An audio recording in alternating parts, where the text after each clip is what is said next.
দীর্ঘদিন ধরে কিন্তু পোস্ট অফিসের নিয়োগ সংক্রান্ত কোনো খবরাখবর আমাদের সামনে আসছে না।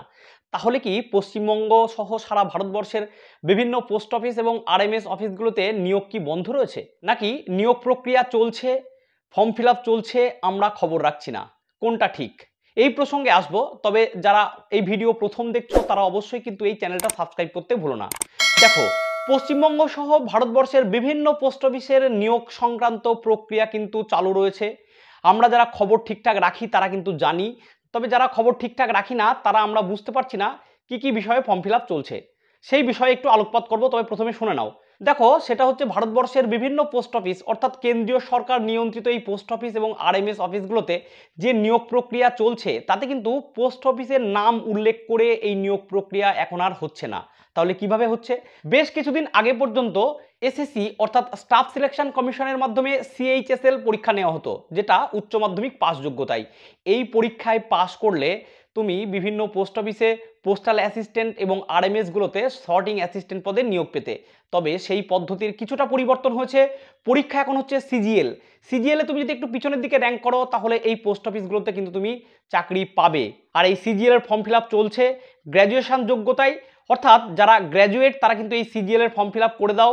তুমি যদি র্যাঙ্ক একটু পিছনের দিকেও করে থাকো তাহলে কিন্তু পোস্ট অফিসগুলো বা আরএমএস অফিসগুলো চুজ করতে পারবে। গ্রুপ সি যোগ্যতার চাকরি অর্থাৎ পোস্টাল অ্যাসিস্ট্যান্ট এবং সর্টিং অ্যাসিস্ট্যান্ট ঢুকেই প্রায় 50-এর কাছে স্যালারি।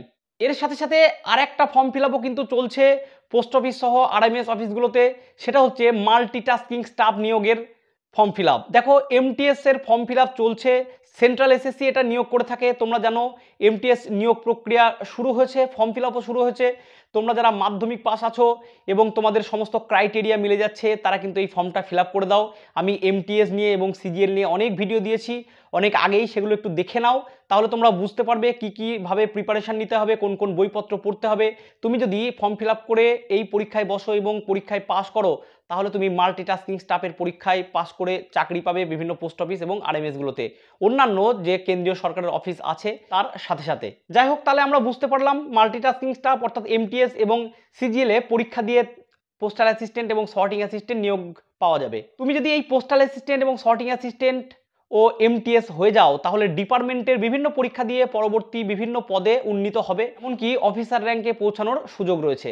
এর সাথে সাথে অনেকে জানতে চাই যে পোস্টম্যান আর মেল গার্ড কিভাবে নিয়োগ হয়। এই দুটো পদ শুধুমাত্র বাইরের পরীক্ষার দ্বারা নিয়োগ হয় না। তুমি যদি পোস্ট অফিস বা আরএমএস এ চাকরি পাও, ওখানে যে ডিপার্টমেন্টাল পরীক্ষা হয় সেই ডিপার্টমেন্টাল পরীক্ষা দিয়ে অর্থাৎ পোস্ট অফিসের ডিপার্টমেন্টাল পরীক্ষা দিয়ে তুমি পোস্টম্যান এমটিএস থেকে, এবং রেলওয়ে মেল সার্ভিসে তুমি এমটিএস থেকে মেল গার্ডে উন্নীত হতে পারবে।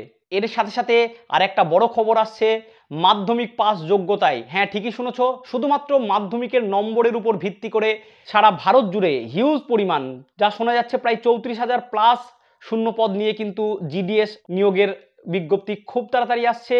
এই মাসের 15 তারিখ থেকেই সম্ভবত ফর্ম ফিল আপ হবে।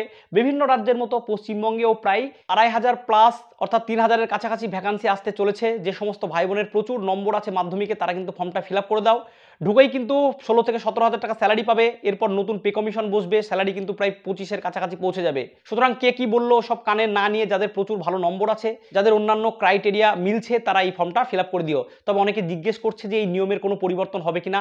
না, আপাতত নিয়মের পরিবর্তন হচ্ছে না। বেশ কিছুদিন আগে শোনা গেছিল এইচএস প্লাস মাধ্যমিকের একটা গড় করে এই ফর্ম ফিল আপ শুরু হবে, কিন্তু না, আগের নিয়মই বলবৎ রয়েছে। অর্থাৎ শুধুমাত্র মাধ্যমিকে যাদের ভালো রেজাল্ট আছে তারাই কিন্তু এইডিএস অর্থাৎ গ্রামীণ ডাক সেবক পদে ফর্ম ফিল আপ করতে পারবে। এখানে তুমি যদি চাকরিটা পাও, তোমার বিভিন্ন পদ রয়েছে, বিশেষ করে branch postmaster, assistant branch postmaster এবং গ্রামীণ ডাক সেবক, এই 3টি পদে তুমি ফর্ম ফিল আপ করে চাকরি পেতে পারো। যাই হোক, চঞ্চল এক্সক্লুসিভ বলে আমাদের এই যে চ্যানেল, এখানে কিন্তু অনেক আগেই বিভিন্ন বিষয়ের ফর্ম ফিল আপ এবং চাকরি সংক্রান্ত খবরাখবর দেওয়া হয়েছে। এই বিষয়গুলো সম্বন্ধে তোমরা জানতে হলে আগের ভিডিওগুলো একটু দেখে নিও।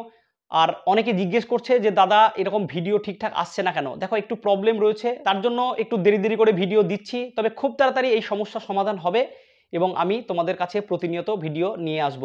যাই হোক, তোমরা বিশেষ করে আমার এই চ্যানেলের নামে যে টেলিগ্রাম গ্রুপ রয়েছে ওখানে ফলো করো। আমি কিন্তু ওখানে প্রতিনিয়ত চাকরির আপডেট দিয়ে থাকি, আমার সাথে সাথে অন্যান্য অ্যাডমিনরাও দিয়ে থাকে। এবং ইউটিউবের কমিউনিটিতে আমি লিখে লিখে বিভিন্ন চাকরির খবর দিচ্ছি বর্তমানে। তবে খুব তাড়াতাড়ি সমস্যার সমাধান হলে প্রতিনিয়ত তোমাদের সামনে চাকরি সংক্রান্ত বিভিন্ন ভিডিও নিয়ে আসবো। আজ এটুকুই, টাটা, প্রত্যেকে ভালো থেকো।